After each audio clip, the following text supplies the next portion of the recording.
I'm going to try this and see if it works.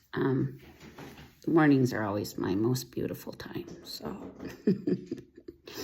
I was writing a video the other day to my very good friend, and I was talking about going through fire. And it's just resonated with my soul. And I don't want to be disrespectful to any person that has had tremendous injuries from fire. But I'm going to compare myself to a burn victim because of the intensity of the injuries and the intensity of the pain and how you can't walk away from injuries from a fire the same that you went into it. So I think of in 1 Corinthians 3, it talks about how every man's work shall be made manifest, for the day shall declare it, because it shall be revealed by the fire, and the fire shall try every man's work of what sort it is. And so I was thinking about that, and it feels like I've gone through a great fire, and I thought I had been through fires before, and I'm like, whew, that was really hard, but I persevered. I just kept going, and I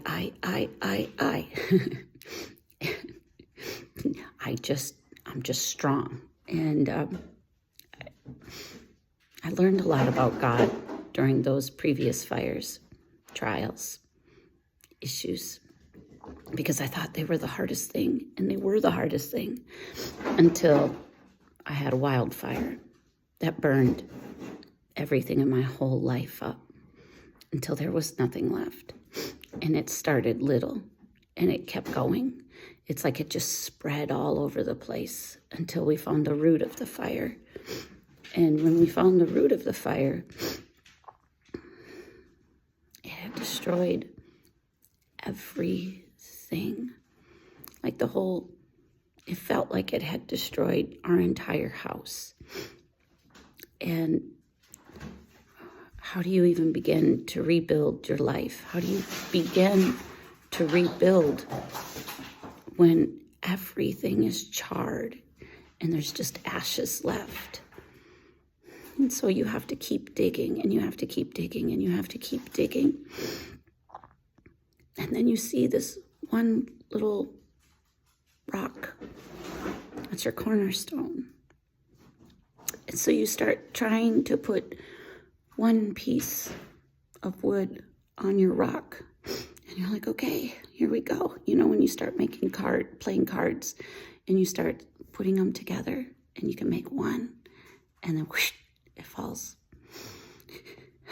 So you gotta clean it up. You gotta start again, and you go back to your one little spot that it's safe, and you start building again, and then you're like, is it gonna work? Is it gonna work? Nope. And then it goes again. It's kind of what our life has been like. And you get afraid to hope that this time it's going to stay up, because when your house falls apart, it hurts so bad. And you feel so defeated, and you feel like you've lost everything all over again, and those feelings come back. And it's just so painful. And being a burn victim, they have those 3 degrees. The first degree is the superficial, and those hurt. They're painful. Ow! And then they get over it, and sometimes you might get a scar. And you can remember sometimes your 2nd degree burns go into this a deeper wound, and those they're going to leave a scar, but they're not going to change your life. When you have the 3rd degree burns, they go down to the core, and they burn everything. Absolutely everything.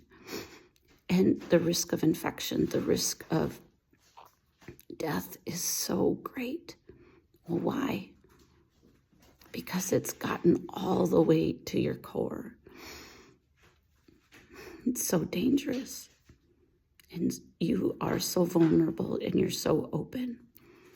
And it takes so long to heal. This is not an overnight healing. And you want so desperately to come back like one of those 90-minute renovation houses or a makeover. But it's not like that. And it won't be like that. But nobody tells you. And then some people do tell you and you don't like that answer because there's no hope there. It's going to be hard. Okay, thanks. Appreciate it. Well, until you go through it, you don't know what they're talking about. You don't know what the hard means and how long it is. And some days a victory is getting through the day without crying. Sometimes a victory is not thinking about what happened.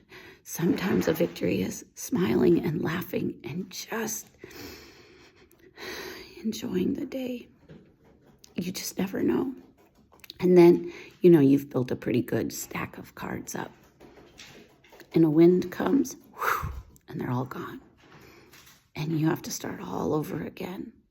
But this time it's going to be okay. You just know it's going to take a long time. And you feel embarrassed because your house doesn't look like everybody else's anymore.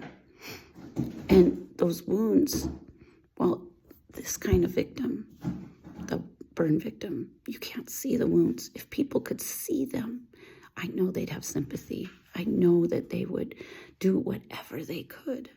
But these wounds people don't see, so they forget. They're like, okay, what's her problem today?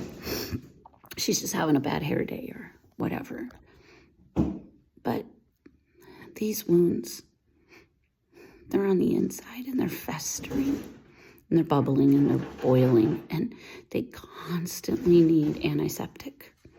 Our antiseptic is Jesus and his blood and his water.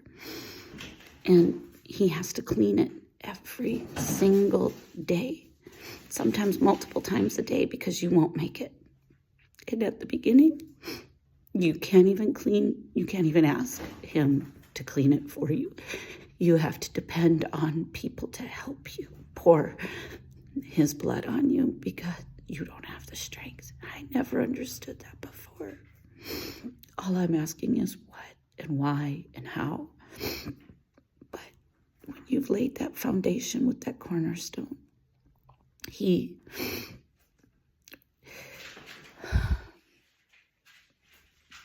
you've laid out what you believe for so long that you have a good insurance policy. So silly. You have really good insurance benefits. And what that means is, though your world has been destroyed, you have some things that you can count on. Not the things that you think are going to matter, but they're things that are going to make a difference in the end.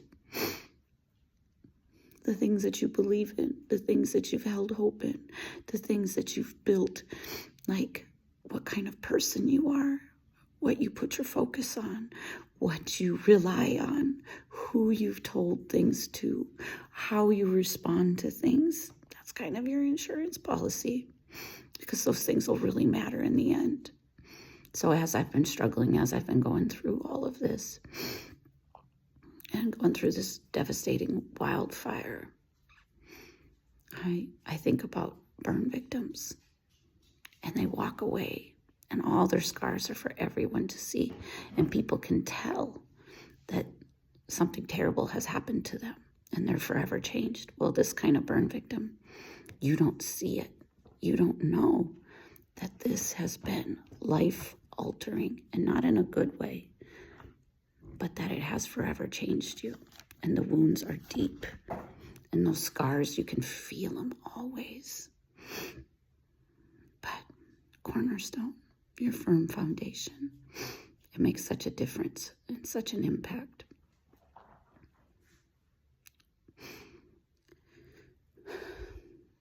Everybody will go through fire. I thought I'd been through fire before. I thought, yeah, okay. Maybe those little fires helped to prepare me by getting me ready for a bigger fire, but you'll never truly be ready. And you'll never truly anticipate how to handle it. But when you've gone through and you've prepared before and you've practiced what to do in a fire drill, you have some instincts that kick in. So when I get my students and I share with them how to do a fire drill so that we can prepare, so that we know what to do, at least we have some semblance of an idea of how to handle a fire. I think that's kind of why reading your Bible and praying and going to church and listening to sermons and just reading up on God is just so important, so that when you get to a fire, a real fire, you go on robot, autopilot, and you can, until you can get your bearings straight and kind of get your brain back where it needs to go, you're going to be able to coast and do some healthy, holy things until you can focus again. It's powerful stuff. Who would ever choose to be a burn victim? There's so much you learn about yourself and about the world. It's not an easy lesson, though. So, as I go through this journey, this path, whatever it is, I feel completely disfigured. Even though I look the same on the outside, my hair is still crazy and I look the same. But everything about me has changed. I don't know, but I think I'm probably a better person now. I hope so.